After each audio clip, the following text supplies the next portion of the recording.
Mondays through Fridays, 3:30 to 4:30 p.m. in the newsroom. You can't afford to miss it. Good afternoon, viewers at home. You are welcome once again to today's edition of the program in the newsroom.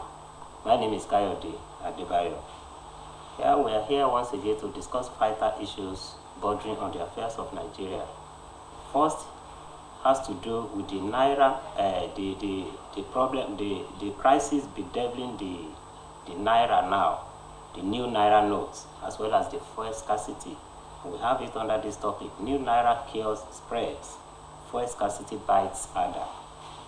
Then we are also going to look at the preparation by INEC ahead of 2023 elections, as the INEC chairman has assured that the commission is fully ready for 2023 elections. Then thirdly, we are going to look at the recent comment by the governor of Katsina State, Aminu Bello Masari, in which he was trying to say that even if he is given another chance to be governor of Katsina State, he will reject it. Yeah, once again, welcome on board. My guests are here with me in the house. Barrister Moses Obadito, you are welcome on the program. Good afternoon, thank you. Yeah. Akinola Olavi is also here with me. You are welcome. Thank you, good evening. Yeah. Now, let's begin the program. New naira chaos spreads, fuel scarcity bites harder. Barrister Moses. Well, that's the reality we find ourselves, but it's also a repeat of history. It happened exactly 39 years ago when the same principal actor, our present president, was also president there. And when they were changing currency, it was lamentation, it was people putting money in bank who don't have access to their bank. And by now we expect we'll have learned from the mistake of the past. But like Karl Marx said, that when people fail to learn from history, history would eventually repeat themselves. So why do we find ourselves here? And what are the ways that we could find ourselves out of it? Once, in almost every aspect of Nigeria, you will find these administrative lapses. Go to the Ministry of Health or the health sector, go to the education, go to the construction sites, they're all the same thing. So this change of currency, which we are told will cause this calamity. Cameroon, the neighboring country, have just done the same thing, and the cry is not there.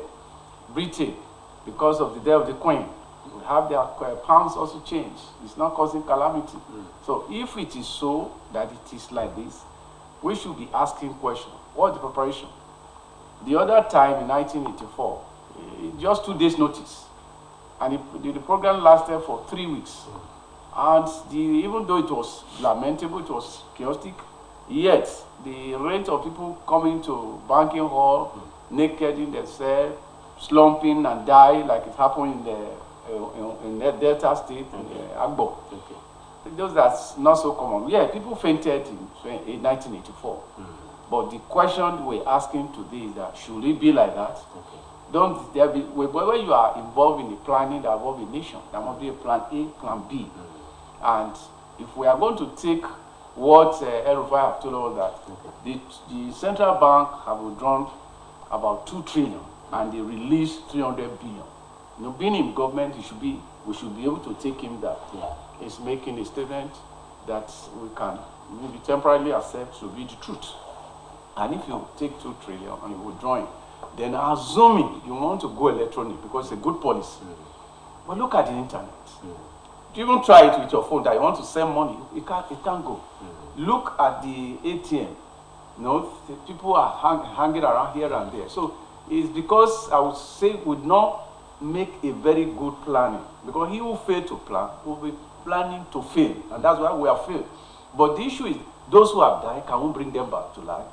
What of the destruction that happened to facilities, building, who will be responsible? And these are some of the things. And then when we are at the eve of election, a lot of permutations have been said. And in fact, one of the principal contestants is saying that the whole thing is because of him. But I don't want to believe that story because he is part of the system. He midwifed the government. Even when the young one were in the street claiming the NSAS, he was asking them why were they out. His facility was attacked, and when we are saying the government, his policy is not with the human face, he was backing them. So it would have been turned around at the 11th hour. To me, I see that one as a political gimmick where you want to raise sentiment so that people could give him a sympathy vote. So for it, I just bring up the summary of what we are facing, my own viewpoint. One, there is this. When you don't put a square peg in a square hole to get this result. Secondly, when there is a country being run by people who do not believe in philosophy or administrative competence, but you bring about people because of nepotism and religious factor, these are the end results. All right.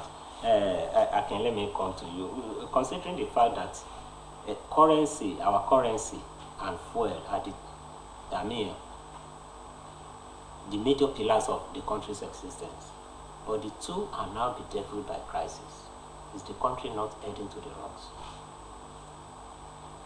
We are not heading to the rocks. Even when we are already sitting on the rocks, we are very close to the rocks.